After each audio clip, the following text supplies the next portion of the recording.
2024 അവസാന ഘട്ടത്തിൽ ഏറ്റവും ഹൈപ്പുള്ള മൂവിയായിരുന്നല്ലോ മാർക്കോ. ചിത്രത്തിൻ്റെ ആദ്യ ഷോ കഴിഞ്ഞ് ഇപ്പോഴത്തെ റിപ്പോർട്ടുകൾ പുറത്തു വന്നിരിക്കുന്നു. അതിലേക്ക് വരാം. അതിൻ്റെ മുന്നേ മൂവി പ്ലസ് മീഡിയ എന്ന് പറയുന്നത് നമ്മുടെ ചാനൽ ആദ്യമായിട്ട് കാണുന്നവരാണെങ്കിൽ സബ്സ്ക്രൈബ് ചെയ്യുക. വയലൻസ് എന്ന് പറഞ്ഞാൽ അന്യായ വയലൻസ്. മനസ്സിന് കട്ടിയില്ലാത്തവർ ഈ ഒരു സിനിമ കാണരുത്. ഇൻ്റർവെൽ പഞ്ചും അതോടൊപ്പം തന്നെ ക്ലൈമാക്സിലെ ഫൈറ്റും എടുത്തു പറയേണ്ടത് തന്നെയാണ്. ഗംഭീരമായിട്ട് ഉണ്ണിമുകുന്ദൻ ചെയ്തു. വയലൻസ് കാണാൻ ആഗ്രഹിക്കുന്നവർക്ക് ഉറപ്പായിട്ടും ഈ ഒരു ചിത്രം ഇഷ്ടപ്പെടും. അങ്ങനത്തെ ആൾക്കാർ മാത്രം ഈ ഒരു ചിത്രത്തിൻ്റെ ടിക്കറ്റ് എടുത്താൽ മതി. ഫസ്റ്റ് ഹാഫിൽ ഡീസൻ്റായി പോയെങ്കിൽ സെക്കൻഡ് ഹാഫിലാണ് വയലൻസ് കൂടുതൽ കാണാൻ സാധിച്ചത് എന്നൊക്കെയാണ് കണ്ട പ്രേക്ഷകർ ഈ ഒരു സിനിമയെക്കുറിച്ച് അഭിപ്രായപ്പെടുന്നത്. വലിയ കഥയോ കാര്യങ്ങളോ അങ്ങനെ കൂടുതൽ കാര്യങ്ങളൊന്നും പ്രതീക്ഷിച്ച് നിങ്ങൾ തിയേറ്ററിലേക്ക് വരരുത്. വയലൻസ് നിങ്ങൾ എത്ര വേണമെങ്കിലും പ്രതീക്ഷിച്ചോളൂ, അത് ഇതിൽ വേണ്ടത്ര നിങ്ങൾക്ക് കിട്ടും. ഇങ്ങനെയൊക്കെയാണ് മാർക്കോ കണ്ട പ്രേക്ഷകർ വാചാലമായി സംസാരിക്കുന്നത്. ഒരു കാര്യം ഉറപ്പിച്ചിട്ടുണ്ട്, മാർക്കോ ഒരു ബ്ലോക്ക് ബസ്റ്റർ വിജയത്തിലേക്ക് നീങ്ങുമെന്നുള്ള കാര്യം. ചില സിനിമകളെല്ലാം ഹൈപ്പോട് കൂടെ തിയേറ്ററിൽ എത്തുമ്പോൾ അത് ആ ഒരു സിനിമയ്ക്ക് ദോഷമായി തീരുമോ എന്നുള്ള ഭയം സിനിമയുടെ നിർമ്മാതാക്കൾക്ക് ഉണ്ടാവാറുണ്ട്. എന്നാൽ മാർക്കോ ടീമിന് അത്തരത്തിലുള്ള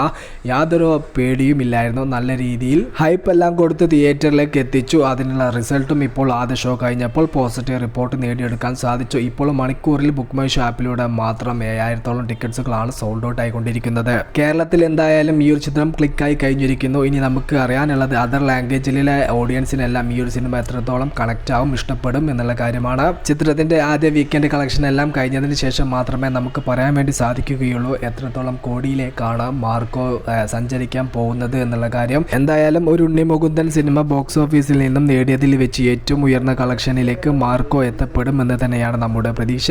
ഉണ്ണിമുകുന്ദൻ ചിത്രത്തിൽ മാളികപ്പുറം എന്ന സിനിമക്കാണ് ഏറ്റവും കൂടുതൽ കളക്ഷൻ നേടാൻ വേണ്ടി സാധിച്ചിട്ടുള്ളത്. മാളികപ്പുറം 50 കോടിയും കടന്ന് മുന്നേറിയിട്ടുണ്ടായിരുന്നു. അതിനെല്ലാം എത്ര ദിവസങ്ങൾ കൊണ്ടാണ് നമ്മുടെ മാർക്കോ എന്ന് പറയുന്ന സിനിമ മറികടക്കുക എന്നുള്ളത് മാത്രം നമുക്കിനി അറിഞ്ഞാൽ മതി. മൂവി പ്ലസ് മീഡിയ, ഞാൻ ജിനു ചിരാസ്. പുതുതായിട്ട് ആരെങ്കിലും നമ്മുടെ ചാനൽ കാണുന്നവരുണ്ടെങ്കിൽ സബ്സ്ക്രൈബ് ചെയ്യാം.